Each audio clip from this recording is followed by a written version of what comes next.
morning, or depending when you're watching this, good afternoon, good evening, or good night. My name is Ross, and as always told, out of Voice of Radio. So today, we need to take a look at Amazing Rare Pokémon. You see, ladies and gentlemen, with Shining Fates coming out in a week, or just under a week by the time I post this, we are getting 3 more Amazing Rares. Now, what makes me really sad is that will make exactly 9 Amazing Rares, so we cannot yet do a top 10, which, I'm going to be honest, really does make me sad. But don't worry about that. Let's rank all the Amazing Rares, and we're going to start off at number 9 with Zamazenta. And when I put this low, it doesn't mean I don't like it. Remember that these Amazing Rares, the thing they all have in common is the most amazing thing is their attack cost. The attack costs on all of these are, to put it politely, absolutely horrendous. They are extremely difficult to actually get rolling and get using, but the potential is there if you can. So, Zamazenta comes in, 1 energy, 30 damage, you can attach an energy from the discard, but you're attaching an energy and then sitting in the active ready to take a hit. That is not the cleverest thing to do. And then 3 energy, 180, and you get immunity from VMAX's next turn. But the problem is, I don't think this is going to work very much. Because firstly, we've got a whole bunch of Pokemon V that will just KO you instead. Secondly, you've obviously got the awkward attack cost. But thirdly, remember that new Phoebe card coming in Battle Styles, which will allow VMAXs to hit through any effects on the defending Pokemon. So if your opponent plays Phoebe, and in a VMAX deck they should, you're not even getting protection from that. So, yeah, Zamazenta comes in at number 9. In at number 8, we've got CELEBU, and my apologies to Joe. The attack energy press for 1 grass energy does 30 damage for each energy attached to your opponent's active Pokemon, but it's only energy on them, not on you. Although, do you want to pile energy on a 60 HP Pokemon? I'd argue not. And it never really gets up to huge damage, and you're not hitting a great weakness, so this is rarely going to really work very well. Now, we do, thankfully, also have an attack for 1 lightning, 1 psychic energy that lets you evolve all of your bench Pokemon, and this is the one that I see a lot of potential in. If you can get this rolling consistently, the idea of having a Celebi in the active and then evolving 5 bench Pokemon all at once, that does fill my heart with a little bit of joy. But as it stands at the moment, we've not seen a good use for this. It seems too awkward, and I seem a little bit sad. In at number 7, we've got Rayquaza, and this seems to me to be the one that a bunch of people are going to disagree with me about. And I'm not terribly upset about that. You see, the thing about Rayquaza is if you can get enough damage on the field, this gets huge. It's only got the 1 attack, but what it does for a minimum of 1 grass, 1 lightning, 1 fighting is 80 damage for each type of basic energy discarded from Rayquaza. So if you can get lots of different types of basic energy on and then discard them all, then yeah, Rayquaza is going to do a huge amount of damage, but how likely is that going to be? The thing that really puts me off with Rayquaza is that we've actually had a better version of this for a while. You see, we've got Dragonium Z Dragon Claw, which you can put onto any Pokemon with Dragon Claw, which has got the same attack, except it's all colorless energy, and it's each card discarded, not each different type of energy discarded, i.e. Triple Acceleration energy will still only count as 1 card, and still only do 80 damage. Otherwise, with Triple Acceleration, it would be full-on broken. And then we've got the Drampa from Cosmic Eclipse, which has got Dragon Claw. So you would think that a combination of Drampa with Dragonium Z would, if this was going to be a good attack, this would be the better version of it. But it doesn't work. And it's never really worked. So for that reason, and I know a lot of people are going to disagree with me here, and that's fine, but I cannot recommend Rayquaza, and honestly, I'm worried I put it too high. In at number 6, we've got Zacian. I like Zacian. What we've got here is the same first attack we saw on Zamazenta. So you accelerate an energy, but then you sit there ready to take a hit, which I'm not loving.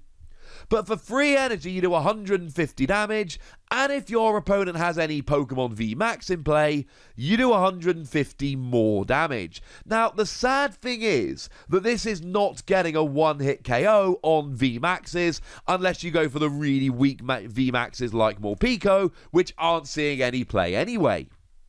And actually, Morpeko is a terrible example.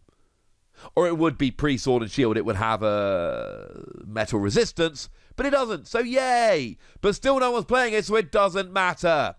But it's things like, if your opponent's playing a Center Scorch deck, and they are mucking around with Reshiram and Charizard as a fun little deck, you can get a KO on the Reshiram and Charizard because they've got the Center Scorch out. That's essentially what you're looking for.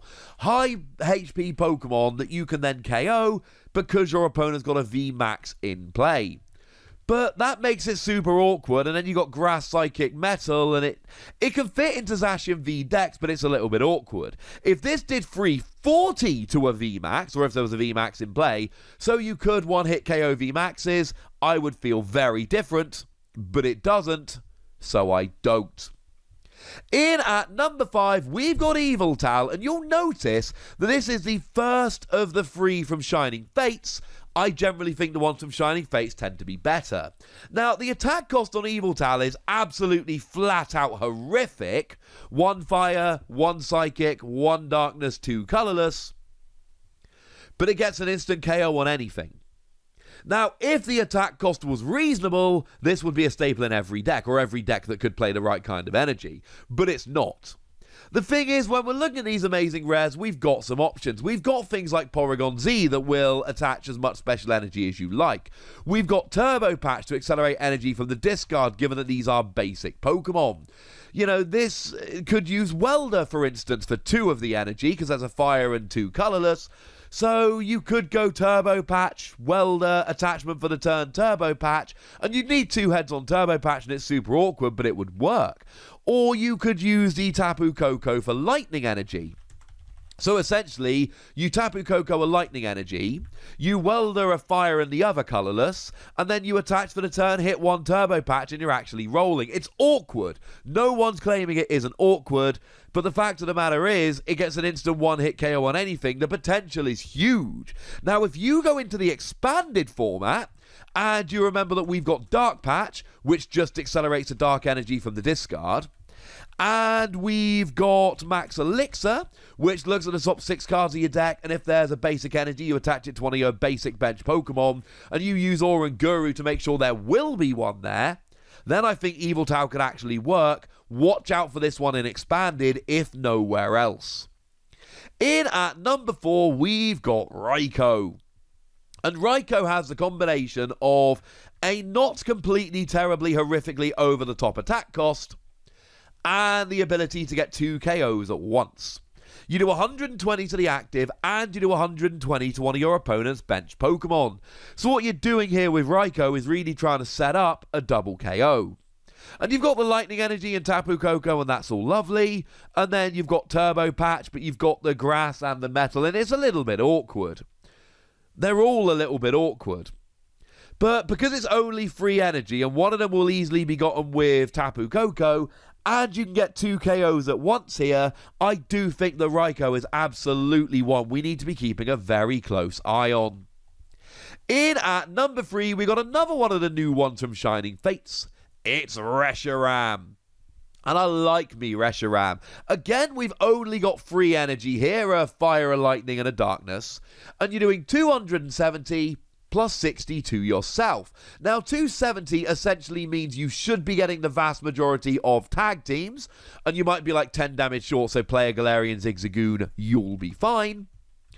But it means that you're not getting VMAXs. Now, having said that, if you're getting free prize tag teams, and you're getting all the GX and you're getting all the Vs, and the only ones you're missing are the VMAXs, I don't think that sounds too bad.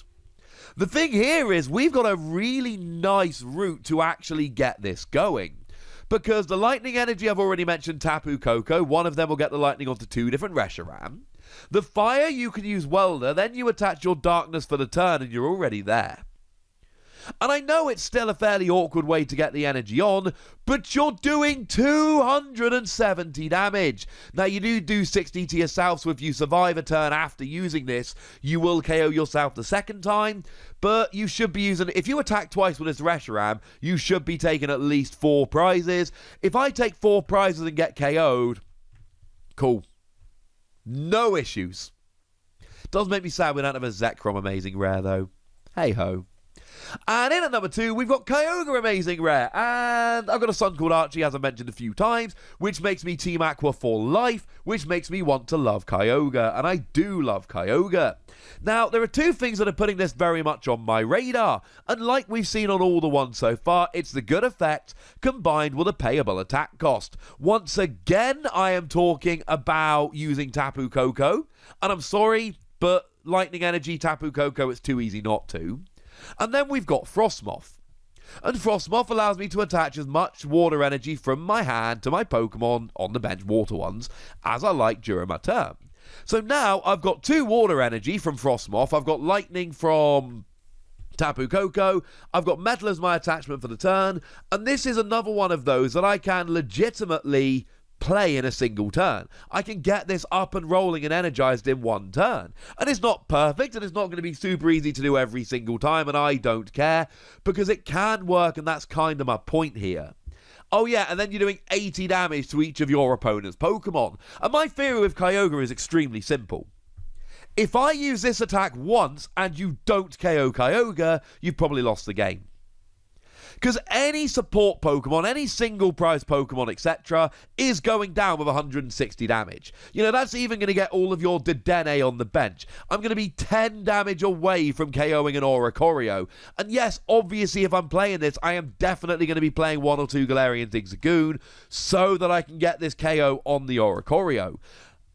I am going to be taking prize after prize. So yeah, fine, it's a little bit awkward to get rolling, but if I get it rolling and you don't immediately return the KO, I win the game. Spreading 80 damage is ridiculous. But in at number 1, it's got to be Jirachi. I know. Also, there's 3 Amazing Rares in Shining Fates and 6 in Vivid Voltage and 3 of the top 5 of Shining Fates, so, you know, that's where I'm coming down. But Jirachi, if nothing else, it's got the ability. Jirachi has got the fairly ridiculous ability that allows you to look at the top 2 cards of your deck. If it's active, put one in your hand and the other on the top of your deck. And right now, at the moment, we look at Jirachi and we're like, we got the Jirachi from Team Up, we're fine. Yeah, until Jirachi from Team Up rotates. And then it's gone. And this has a retreat cost of 1, so you can use U-turn board to get yourself free retreat. And yeah, I am aware of the irony that this is rotating at the same time as Jirachi. But you've only got a retreat cost of 1, play an air balloon. There, you're fine. You don't go to sleep when you use this ability. It is really, and the air balloon won't rotate out. Well, I mean, it will one day, but not August, September 2021, August, September 2022. So this ability alone is going to keep Jirachi seeing play, and honestly, if you put all 9 of these down, I can see huge potential in pretty much all of them. But I still don't think they're going to see a huge amount of play, whereas Jirachi I genuinely could see seeing a huge amount of play. It does have a really nice attack as well, 1 Psychic, 1 Fighting, 1 Metal, and you search your deck for up to 7 basic energy and attach them to your Pokemon in any way you like. If you can get the free energy on Jirachi, not only can you then start setting up, but you can start setting up all the other super awkward amazing rares, and that's brilliant. But I'm not sure how much that's going to work. Jirachi comes in at number 1 largely because of the ability, and that makes me a little bit sad. But I still remain convinced that at some point, some way, somebody is going to come along and break these amazing rares wide open, especially the ones from Shining Fates that do seem like a step up in quality mostly. And I am ready for it, ladies and gentlemen. I am ready for it. But I'd like to know what you think, and I'd like you to rank all 9 of these amazing rares in whatever order you feel most appropriate. So please go and do so in the comment section. Go nuts. Be nice. And then make sure you like this video, subscribe to this channel, follow me on Twitter at TheWasi, and Twitch for some live action at twitch.tv/TheWasi. patreon.com/PTCG Radio. If you want to support the channel, get some bonus podcasts and all that good stuff, head on over to patreon.com/PTCG Radio, where you can do exactly that. But by far the most important thing, as always, look after yourselves till next time, would ya? Thank you very much for watching. My name's Ross, and you've been watching PTCG Radio.